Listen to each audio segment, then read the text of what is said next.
Thomas and the Railway Games, Part 1, written and told by Kiefer Adams. One cool afternoon, Edward was resting at Elsbridge Station when Percy bustled in, feeling very excited. "Edward," he cried, "the Fat Controller's just found out that we might be going to York." "York?" asked Edward. "Home of the National Railway Museum?" I think so," said Percy. "He said that some of us will be going to compete in some sort of competition." "Ah, that will be the Railway Games," said Edward. Percy was puzzled. What exactly are the Railway Games? "It's when engines travel from far and wide to York to compete in a series of challenges with the museum's engines," explained Edward. "Oh, how exciting!" cried Percy. "I hope Thomas and I will get to go." "So do I," agreed Edward. "When will the Fat Controller announce the engines going?" "This evening," replied Percy. "Well, whoever gets chosen, I wish them the best of luck," smiled Edward. Percy smiled too. He was soon out of the station feeling rather excited.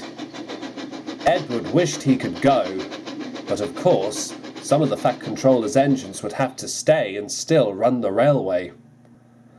That evening, the Fat Controller gathered some of the engines at Tidmouth Sheds. He held a piece of paper in his hand. "After much careful thought," he began, "I have decided which engines will be coming along to York for the Railway Games next week." The engines watched with bated breath.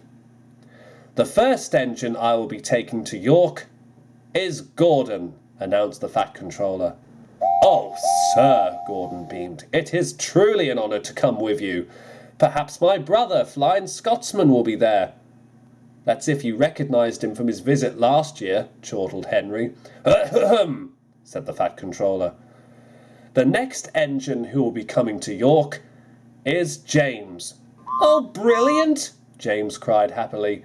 "I hope there'll be some splendid engines like me up there." The Fat Controller pretended not to hear. "The third engine coming with me to York for the Railway Games is Percy." Percy couldn't believe what he had heard. "What an honour!" he cried. "Thank you, sir." Thomas and Henry looked at each other. "And the last engine that's coming with me to York is Thomas," said the Fat Controller. Thomas couldn't believe his eyes. Henry completely understood. He knew that most of the engines would have to stay behind and carry out the work.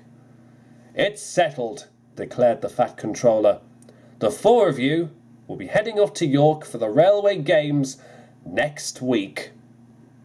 The following week, the preparations were soon made. James, Gordon, Thomas and Percy were lined up at the big station ready to go. Toby, Duck, Donald, Douglas, Oliver, Henry and Edward came to see them off, wishing them all the best of luck in their participation in the Railway Games. The guard blew his whistle and the mighty cavalcade puffed away. Gordon was even pulling a special coach for the Fat Controller to ride in. The journey was long, but the engines were excited all the way. Before long, the four engines had crossed the bridge, leaving behind their Sudrian home, and were travelling over mainland territory. "Do you think we'll meet some old friends up there?" asked Percy. "Who did you have in mind?" James asked. "Well, like Flying Scotsman, as Gordon said, or maybe Duck's friends, City of Truro, or maybe engines we used to work with." "Come on, Percy," said Thomas. "Not everyone we used to work with is going to be at that museum." "Quite right, Thomas," agreed Gordon. "These engines would have been all over the place." At last, the National Railway Museum came into view. Tired but triumphant, Thomas, Percy, James and Gordon soon arrived. They were greeted warmly by the museum manager, who made them feel welcome and offered them the guest sheds. The next day would be the longly anticipated Railway Games. Thomas was excited. as he saw the trucks being prepared for the first event. He wanted to help too, and the museum director was more than happy to have Thomas's services. Thomas bustled backwards and forwards, but this yard was bigger than what he was used to on his branch line. Thomas had just marshalled some vans into a siding when he heard a voice. "Well, I don't believe what I'm seeing." Backing next to him was Stepney, the Bluebell engine. "Stepney!" gasped Thomas. "Whatever are you doing here? Are you representing the Bluebell Railway?" "I wish," replied Stepney. "The museum director requested my services, and besides, my brother's taking part in the shunting challenge." "Your brother?" asked Thomas. "Box Hill," replied Stepney. "He's part of the museum collection." "I remember Box Hill," cried Thomas. "I used to work with him when I lived in Brighton." "Then it'll be a delightful reunion then," chuckled Stepney. "Who else is here?"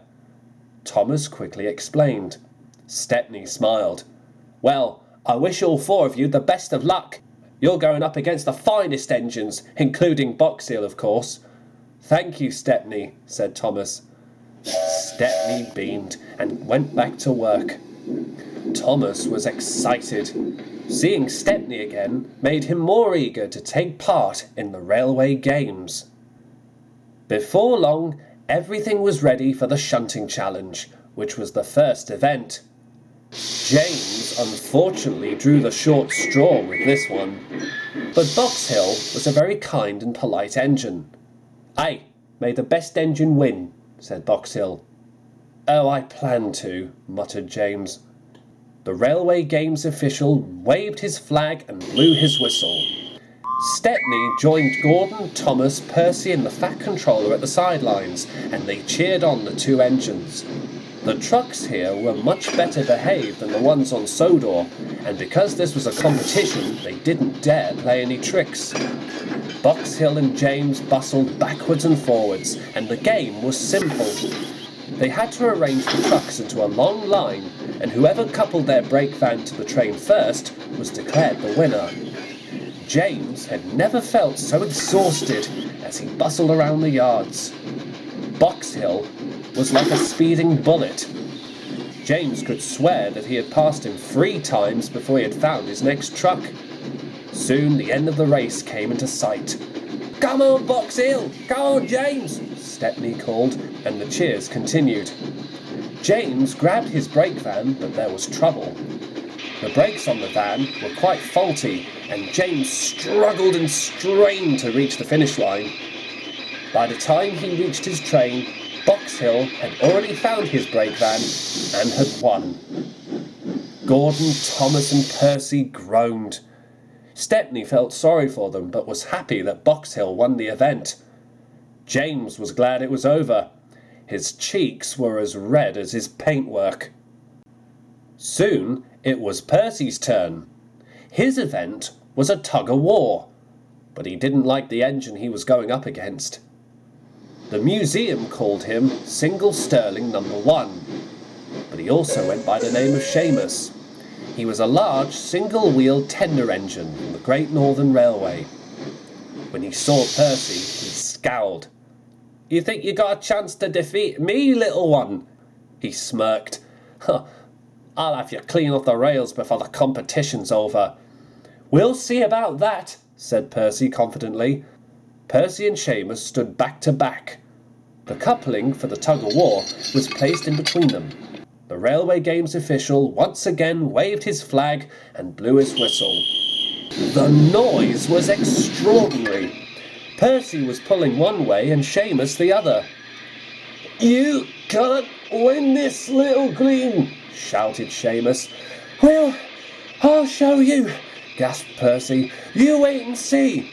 Thomas was frantically cheering Percy on, hoping he would win. But it was not to be. With one final effort, Seamus pulled Percy and the wind towards him. But Gordon and James looked doubtful. Thomas did too. There were only 2 events to go, and already 2 of them had been lost to the engines of York.